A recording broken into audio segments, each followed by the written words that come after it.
What I have here is one of those steel whisk balls. You use them to mix up your milkshakes, and I had a couple of these. Now this one I bent apart a little bit, and then this one I stretched out quite a lot. And I will be working with this one to create a sun catcher. Now the ends were both closed, but I used a pair of pliers to open this one up so that I can attach some beads to it.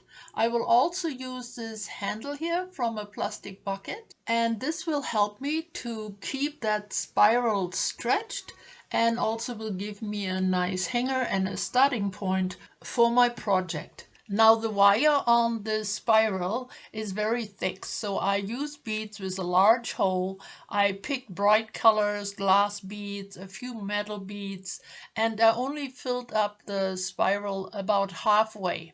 Now this is of course my 4-chord challenge project for last month, which was a free hanging something. And when I'm done with my project, you will see a lineup of all of your projects as well. So keep watching.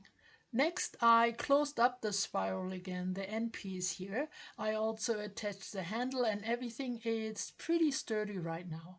And next, I use my little selection of colored stitching yarn, and I will be covering all the metal on this little contraption. I tie it down first, and I start with the smallest spiral, and then I go up into the handle. That way my handle gets a little bit more secured as well. Now it was very tight there, that little spiral, and I had to use a pair of tweezers to get the yarn to come through. But as soon as I reached the handle, the process was very fast, very easy, but very repetitious. So I am going to give you the short version here.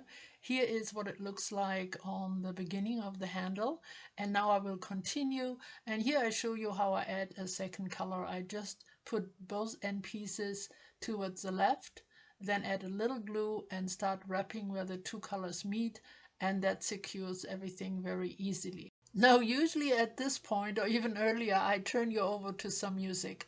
But because a lot of the steps in this project are very repetitious, I cut out a lot of that. It's fairly short altogether. And so I think I will just continue to chat with you.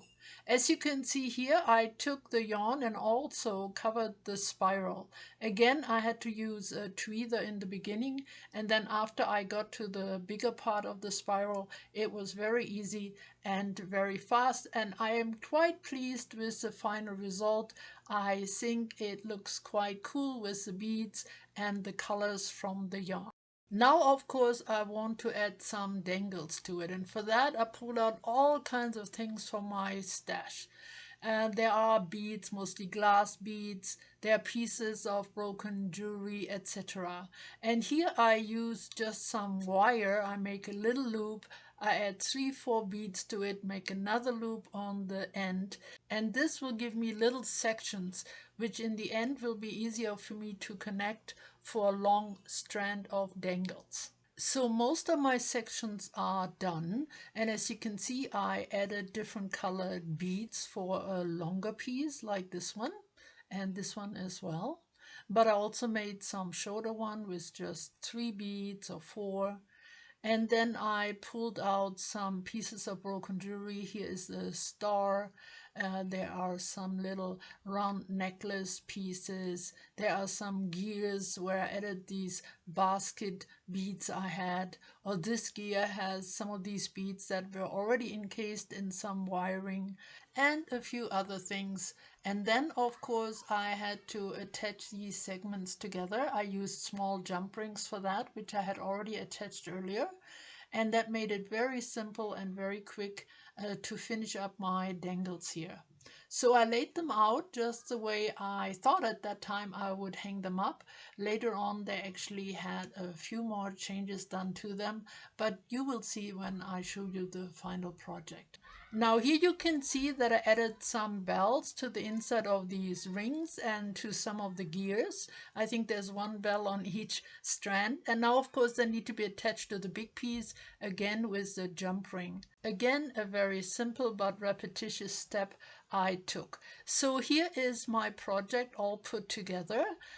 You can see the strands are pretty long.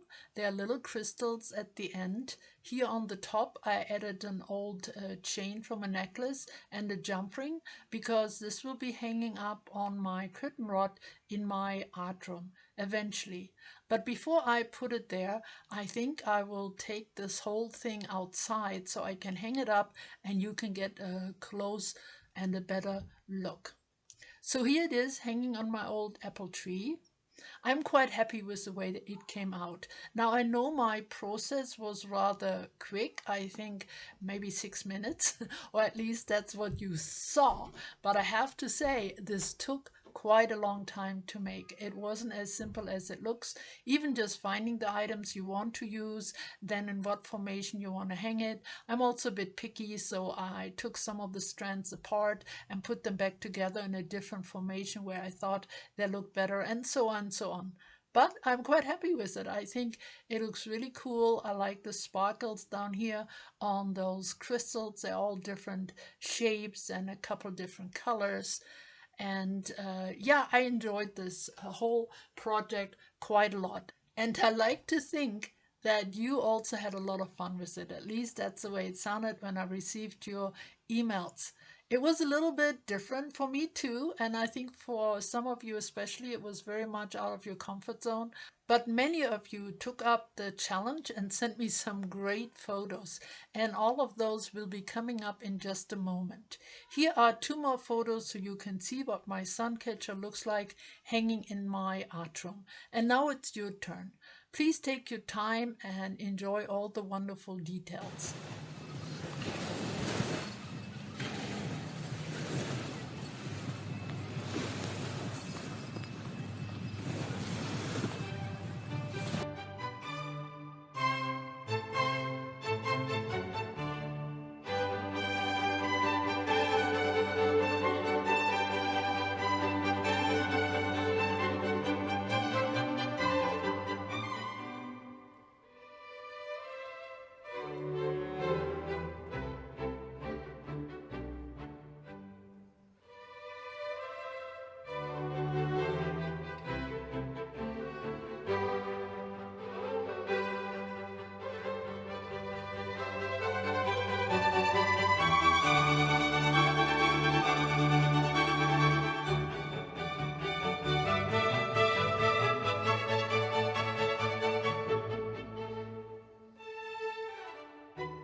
Like always, before I get started on this month's challenge, the one for October, I want to thank all of you who participated in last month's challenge. As you could see from the lineup, I received lots of photos. All of you had great ideas. I love all the colorful creations you made, and I really hope you had fun with it and you will join in again in this month's challenge. Now, if you are new to the 4 core, please go below in my description box.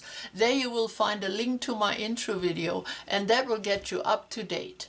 So for the month of October, our 4 core art challenge will be to alter a clipboard. I really hope you have some of these in your stash.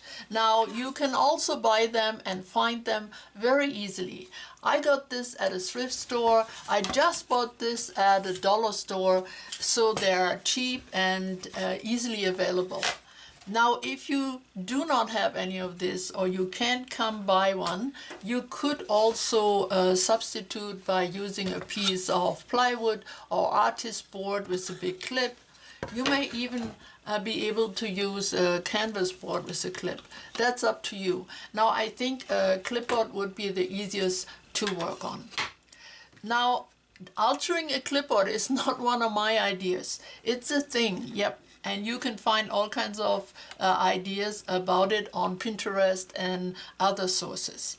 Anyway, the idea is to decorate, alter the front of the clipboard, including the clip, so that it can hang up on the wall as a wall decor piece. Now you can still maintain the clip. You could add some underneath it that can be taken off, like a tag that may complement the rest of your design. It could be a small notepad, it could be a photo. It's completely up to you, but you don't have to make it functional. You could also just decorate it and let it be part of the whole design. So that will be our substrate. We will alter a clipboard. Now, number 2, the second 4 core element will be the style. We will work in a vintage style, which means you can use maybe craft paper you have, vintage type craft paper, or maybe you have actual vintage items like these things. That's an old book cover, old vintage photos. Now, as part of the vintage design, we should include at least 2 or more images.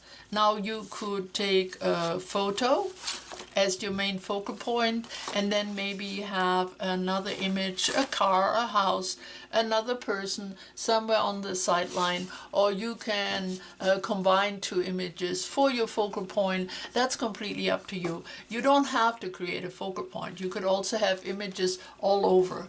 That's your choice. So let's see what else I have here. I have old newspapers, I have old writings here, old letters. I have this old farmer's book, which is really cool. And so maybe you have something like this, but even commercially made vintage ephemera is fine. Actually, any kind of paper you can alter yourself and make it look vintage by using all kinds of mixed media items. And like always, of course, I encourage you to use your paints and your markers and your inks to make it a mixed media project. So that was part 2. Part 3 is to include at least 1-dimensional piece. Now it could be a dangle that could dangle from the clip or somewhere else on your board, but it could also be a little box or box lid. It could be a small frame, a bigger box you could use as a little shelf and add something else in it. It's completely up to you. You can use wooden sticks to make a frame. Anything really will go that is a bit dimensional. And then point number 4 will be to include a rhyme, something that rhymes. A poem, of course. I have this little poem book here. Now it doesn't have to be very long. A 2-liner would be okay, a 4-liner, whatever you want to include. I think rhymes and poems are very vintage related, and I think it would match nicely together. Now you can of course also research things like this online. I just happen to have this little book handy. You can make your own poem and make it unique and make it original. Anything you want to write as long as it rhymes. All right, and I think that's it. Those are our 4 core elements. In review, we will alter a clipboard any size. We will keep it in a vintage style, including 2 or more vintage images. We will add at least 1-dimensional piece. And then last not least, we will add a rhyme. You can write it down boldly. It could be smaller. Either way you like it, as long as we can find it and we can read it. Alright, those are the 4 core elements for our October challenge. A list of all these things will be again at the end of the video. Below in my description box there will be the same information one more time, including more details. So that's all I had for today. I really hope you will enjoy October challenge. I look forward to it, and I look forward to receiving all of your entries. I thank you so very much for coming, for playing along.